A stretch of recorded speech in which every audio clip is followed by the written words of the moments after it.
is about to go down.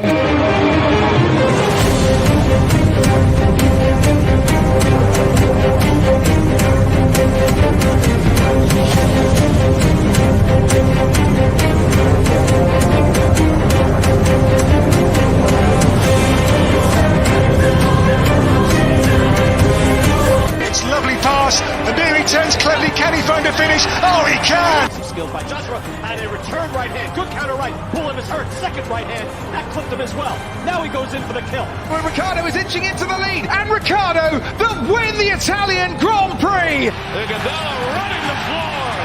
Still leading the way with Canada in there too with the Netherlands.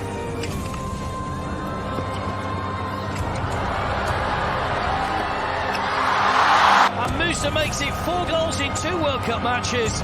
The Monaco Grand Prix! Ricciardo triumphant in Monza. Through Bowden Barrett and an early touch and an excellent. Sports Orbit. We make the world go round.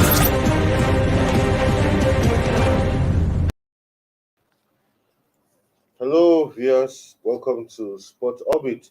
My name is Afa Cho. Salifu Usman is here with me, and of course, Bernard makes a return once again to today's episode of Sport Orbit. Salifu, welcome to Sport Orbit, and Bernard.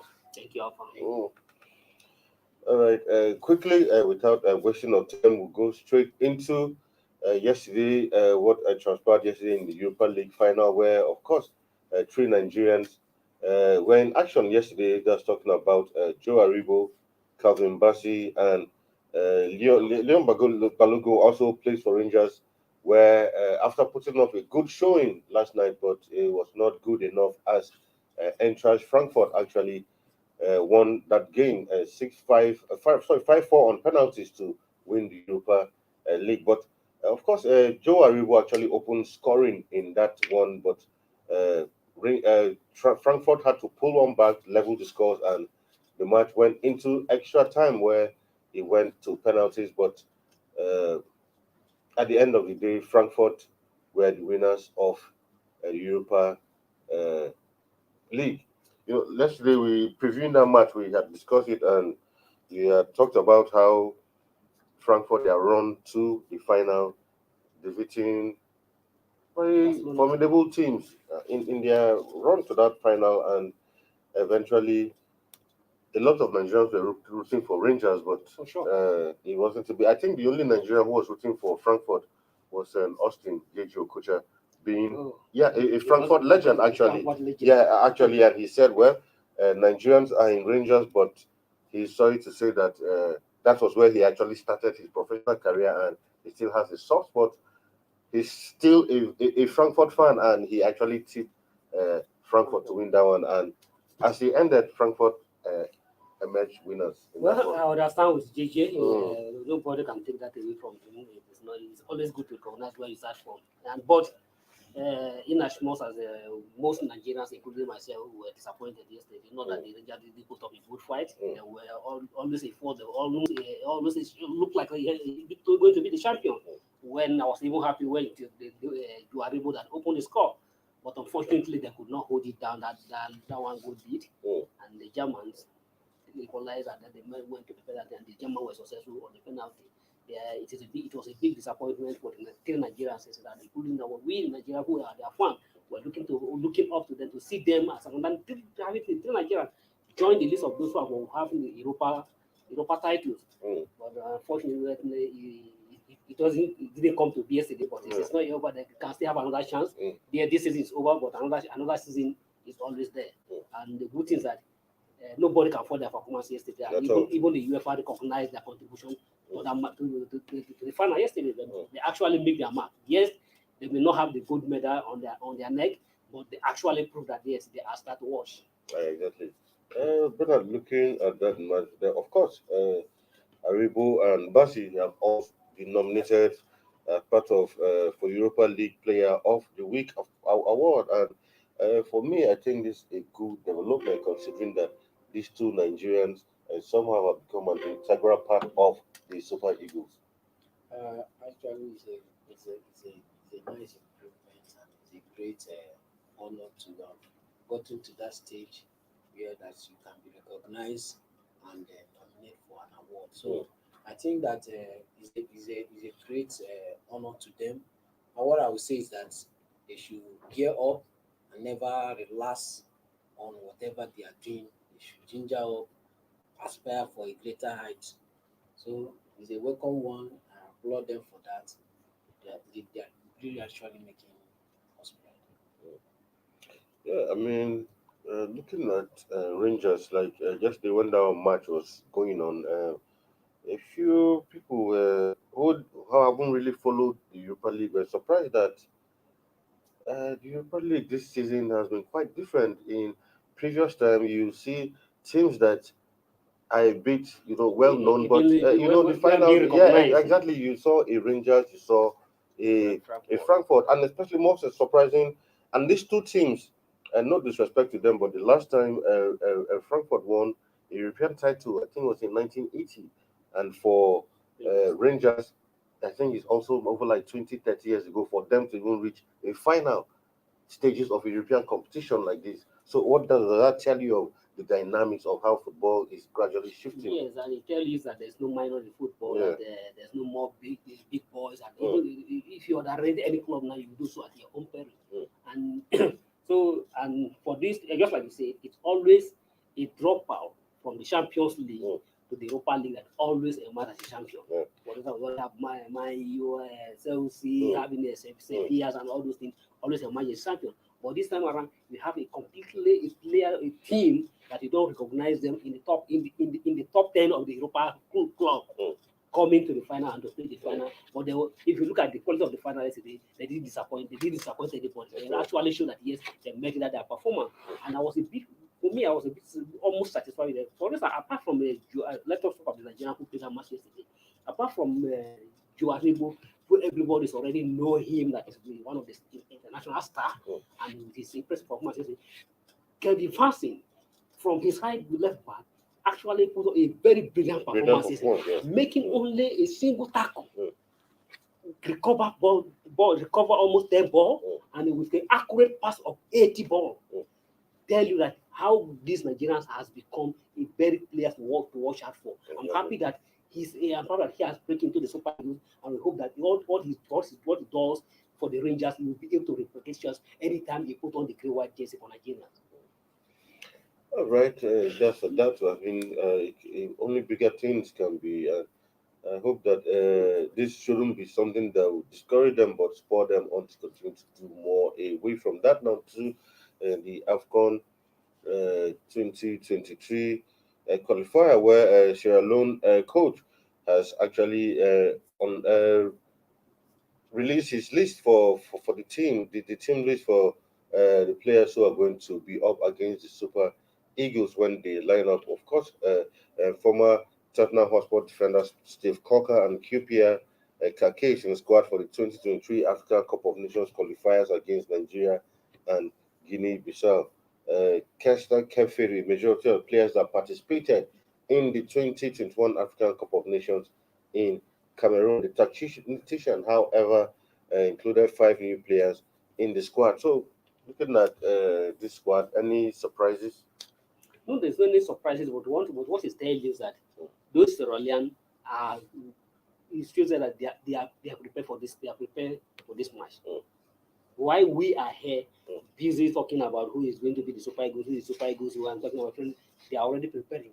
They are releasing their sport, And then we have a new coach, but he has not been unveiled yet. He has not been unveiled, yes. So remember in one of our stories when Tijani Babangida won, that if care is not taken, we will fail to qualify. So, of course. And that is a sign already. While we are here talking about who is the coach, is not the coach, they are already prepared, not just release their sport list. That's to tell you how mindful and how prepared, how mindful they are, how serious they are to all these qualifiers. And we have to be very, very careful. But if we feel that we are the Super Africa, we are the super house in Africa, that we can overrun anything, that we consider them as a minor, or maybe doing that at our own in football. Bernard, give us your thoughts on the Sierra Leonean team list. One thing in life is to plan ahead of time. When you plan ahead, you are in a chance of meeting your target. Than when it comes sudden to you. You understand? So looking at their steps so far is an applaud one, because you know that you are going for this and you've made your list, and those time and this list you made is what you are working with. So they're having enough time to prepare themselves. Just like Salifu said, look at Super Eagles and what they are into. The coach has not yet been unveiled. What are they doing on ground to prepare towards this? So, like we earlier said, football nowadays is not something that you look at someone and underrate the person. Football is a game that you have to be up and doing every time you are training, you are working in your teams. You look back on your first mistakes and you look at things to change and work on it. Sierra Leone's bringing out their list now is to show you that they have already worked on what they need and what they want. And in fact, I see it as a great move towards this AFCON. So Super Eagles should wake up now. Is still a little bit earlier than when it will be late for them, because you won't go there and expect these guys to come and clap for you and watch you play them around like kids. So Super Eagles should wake up. That's what I have to say. From that now to the MPFL, where reports reaching us says that the team manager of National United, that's Solomon Babanja, has been relieved by his appointment by the state government. Of course, the reasons for, and the major reason, according to the state government, who are actually the owners of the team, say that he has severally interfered with the team selection, interfering in the team selection. And when I saw that story, I said, in Nigeria, we always have way of doing things upside down. This is how it starts from local league. At the end of the day, you find these people at the senior level and they continue with this thing. A team manager, you have no business with the technical crew. But for you to start interfering in selection of players and all that, I think that's going far beyond your brief. Your job is still the administrative aspect of the team, to manage the administrative aspect of the team. You are not a technical expert, but when you begin to mingle with technical selection, it is not only him; it is done all across the board in the whole club in Nigeria. The chairman of the club always want to have. But sometimes the point someone will tell the coach player who to play, not to play, and that is why I don't want to say it's an ideally, but it's appear that most of Nigerian clubs are in tune with this kind of style. Exactly. You feel that you are the boss. You feel that you are the boss, and you can just go and do anything you like. It is not done properly. It's not done that way. Focus on your areas of jurisdiction, on the area of duty. Your job is purely administrative aspect of the team. You have nothing to do with it. Anything technical aspect of the team. Leave the coach and leave the player, those who are the bench, to do their job. You are not the coach. If you want to take over the job of the coach, then apply to be the coach of the team. Simple as that. And I'm happy that the state government didn't allow this to go far, and you have to call him on. Don't just call him on. Leave him on his appointment, and I think that whoever take over from him and whoever take over from him will definitely learn from this. Yeah. All right, we'll go on a short break and we'll come back. Sport of it continues. Don't go nowhere.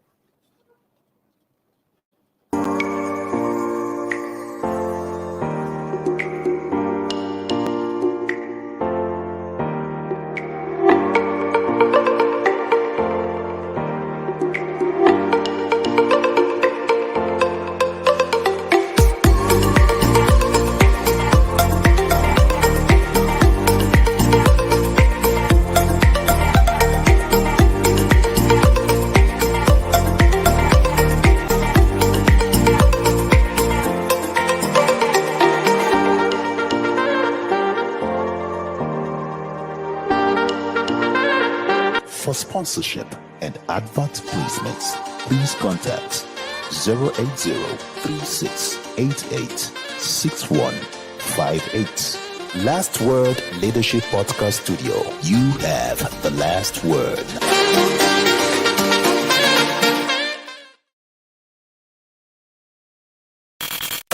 It's about to go down.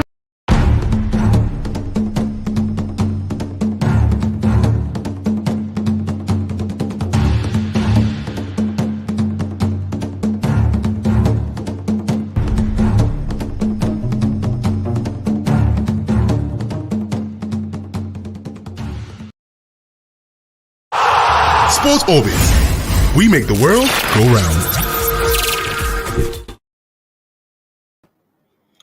Welcome back from that short break. You're still on to Sports Orbit. Now on to our next story where former Super Eagles goalkeeper that's talking about Ida Peterside has given reasons why he wants to be the next president of the Nigerian Football Federation. Of course, the NFF elections are slated for December where Amaju Pinnick will be, September. Yeah, where Amaju Pinnick and his current executive will be ending their 8-year tenure of, some have said 8 years of calamity, some have said 8 years of failure, of disappointment, of shock, I mean, because an NFF president, because I can't remember the last time an NFF president spent 8 years in the saddle, and in that 8 years we failed to qualify twice for the Nations Cup, didn't qualify for the World Cup. As far as I know, since I grew up into adult, nobody has spent Exactly. 8 years of that. Yes, and with nothing to show for it, and of course, Peterside said that, well, he has a lot to offer. I mean, for those of us who have been in this profession, know that, well, he has paid his dues, being Super Eagles goalkeeper, being a goalkeeper of, I think, was it Pirates in South Africa for many years, left there at the point he was media officer of the Super Eagles, still based in South Africa, still very, very much involved in sport body, still very much involved in Nigerian football till date. And he said he feels he has what it takes to lead the federation to greater heights. Salifu, I mean, just like even we're in the season of elections, actually, presidential elections around the corner. Yes. But before that one, we'll first be having another presidential election, but this time is for who becomes president of the football body. And Peterside said, well, he's been in this game for a long time. He has what it takes. He has what it takes. Yes, I quite agree with him that he has what it takes. But my fear is this: just like the former emir of former emir, Mr. Jokule told the Nasarawa State government, told Nasarawa State in one of the summit recently that he prayed for Nasarawa that the investor, the God unleashed investor on Nasarawa, just like God unleashed presidential aspirant on APC. I hope it will not be a time to forget to unleash presidential aspirant on NFF and NFF to account to the electoral committee. Right? Of course, because the number of aspirants are gradually increasing. So, but I think Peter said, in as much as, like, with due respect to him, in as much as he quietly know he has what he has the pedigree, he's eminently qualified to be the president of Nigeria. But I believe inside him, he knows well that it will be easy for a country to pass through the needle than for him to become an NFL president. Why do you say that? You know that position. Unless things change in the present status of NFL, in the present guidelines of NFL, people like him can never be the president of Nigeria Football Federation. We have the 4 regions, we have the 4 lanes. That is the players, the club owners, the fans, and the stakeholders. And that's but in all of this, the player only have 1 vote, the referee only have 1 vote, and why the club only have 1 vote, why the state FA have 37 votes. So definitely it is he from the state FA that will definitely become a president of the. So if you are not within the rank, within the classes of the FA among the FA chairman, you can be it will be pretty difficult for you to become an NFL. And clearly you must be within a clique. Yeah, and clearly from the way the NFL statutes are right now, like I can't remember who had complained about the powers that the state FA chairman, they hold, just like the governors hold the power block in the party decision. Exactly. So I think if you read, I don't know if you read his quote, he identified this issue that it will be very difficult. That it is only FA chairman, and this at the state government. Even there's a status that for you to even it's not as it is now, going by the status of the present status of the NFL, it's not even qualified to contest that job. Because they say that you must be within the executive committee of the NFL for you to aspire to become an NFL chairman. And I think Nigerians as a whole should register, to wake up and let's call for the change of NFL status. Because if we continue this way, we'll continue to lament and we'll continue to lament the failures in football. We can't progress in this kind of inhuman status. Away from that now to some basketball where a Nigerian sport icon and director of International Tennis Academy, Godwin Kianka, has actually slammed the federal government over the decision to withdraw Nigeria from all international basketball activities. According to him, he described it as very primitive and shameful sport politics. Bernard, do you agree with his view? You know, opinions have been divided over this. Some have been for, some have been against.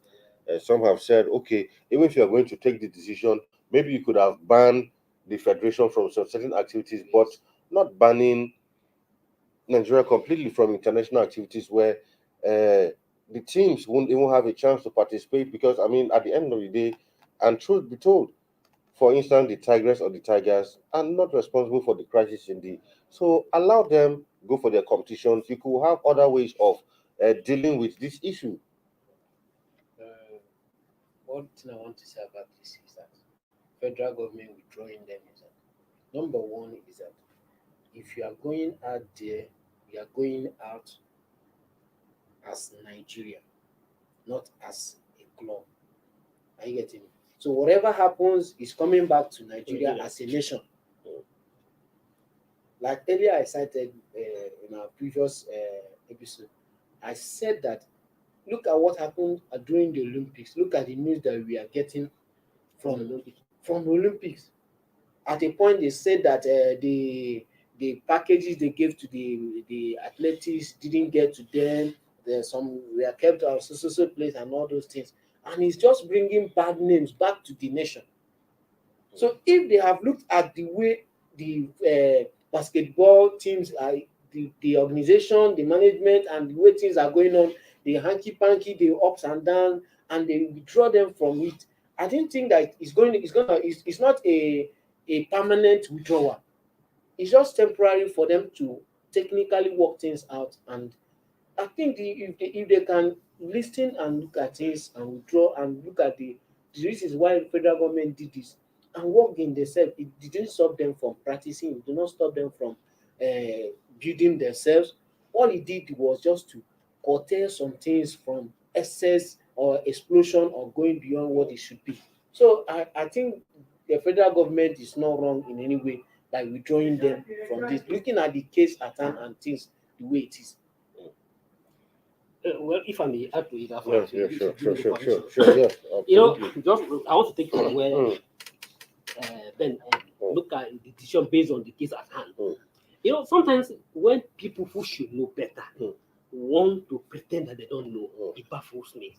For instance, Godwin Kieka has lamented completely full time about the situation and how sport is being managed in this country. He himself has contested to be the president of Nigeria of the Tennis Federation without successful. Not that he was not good, but because of the cabal of the politics within the federation. Okay, now sport development.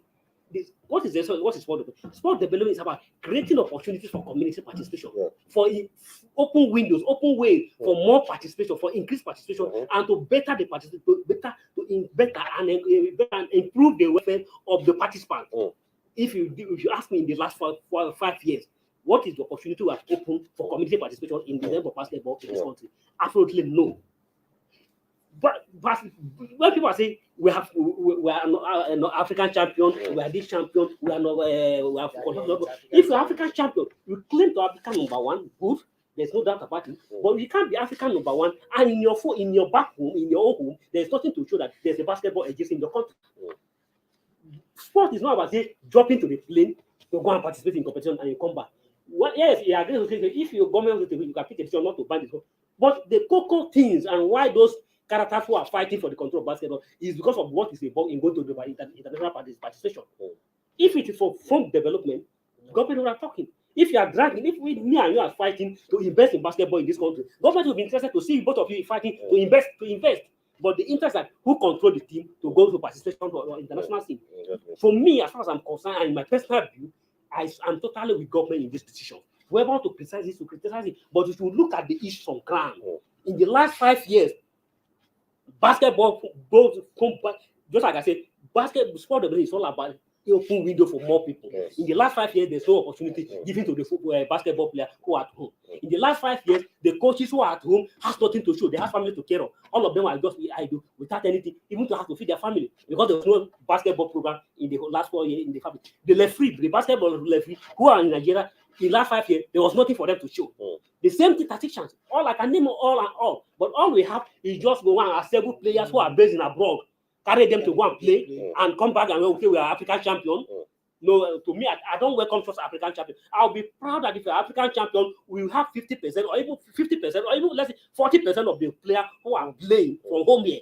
Then we can beat ourselves and proud for ourselves. Not that you go abroad, assemble the players abroad there, you send them a flight ticket or sometimes business class to fly to they participate and then fly back to the country they're coming from and you say they are Nigeria African champion. That is cheat champion. We are cheating to win. All right. From basketball quickly. Odion Gallo, of course, will be in action tonight as his club Al Hilal takes on Al Fayha in the Kings Cup final. That match will take place tonight in Saudi Arabia, and well, you have a chance of winning his first trophy in Saudi as that match goes on. We'll keep an eye on that one, give you report of that one as it pans out off. To our next story, where former Arsenal striker Pierre-Emerick Aubameyang has announced his retirement from international football. Aubameyang, who actually played 72 times for his country, actually wrote to the Gabonese FA that he will be hanging up his boots after playing for the country for 13 years. But looking at Aubameyang, for me, I think he still has quite a lot to offer for his country, but could it be a result of what transpired at AFCON? The issues, of course, initially late arrival, later the story we heard was that he had disciplinary issues. He left camp, broke camp rules, went out to party, but the Gabonese FA had to cover it up and said that he had some heart issues and they had to completely deport him completely, or like say exclude him from the competition totally, and came out with maybe with all of those things, and not forgetting that his father was a Gabonese legend and all of that. But I feel he still has a lot to offer.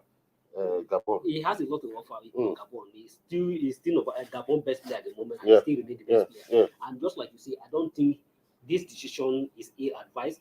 These decisions cannot be unconnected to just like unconnected what happened in Cameroon.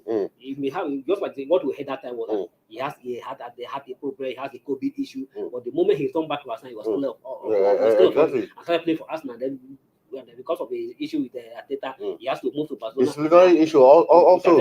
He has to move to Barcelona and start playing.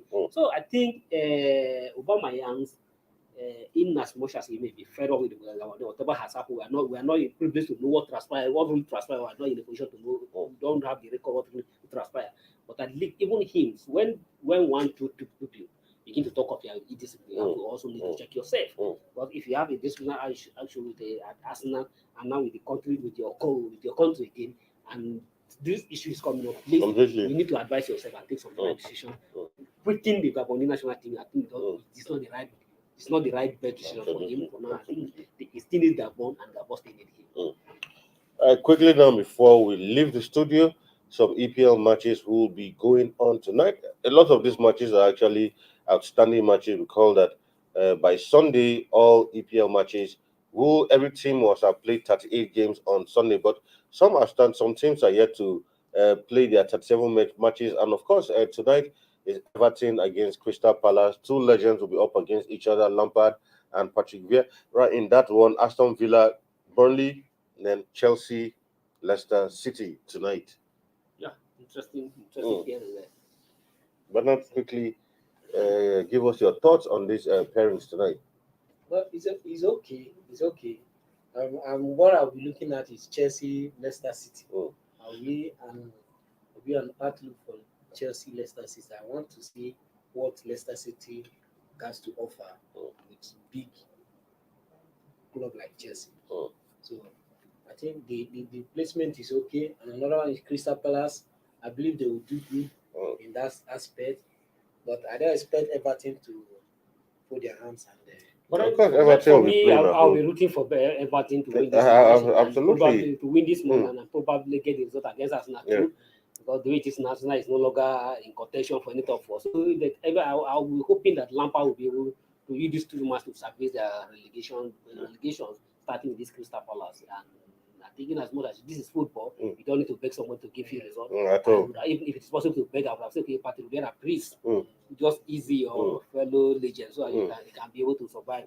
Survive instead of team to, because people are now begin to blame Lampard for carrying Everton, the only club and the only second club who has never gone on relegation to test the relegation this season.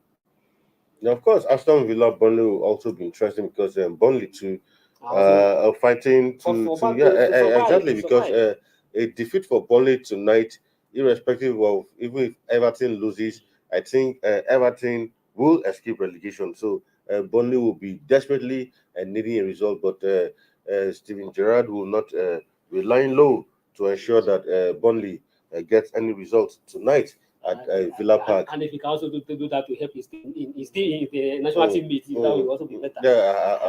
And at the same time, people also watch out for the Aston Villa, more particularly because Aston Villa have a very crucial match on the final. Sure. And the club has come out to say that he don't need Gerrard to help him to win the league. But I think he's just talking as a man. Of course, for the sake of the media.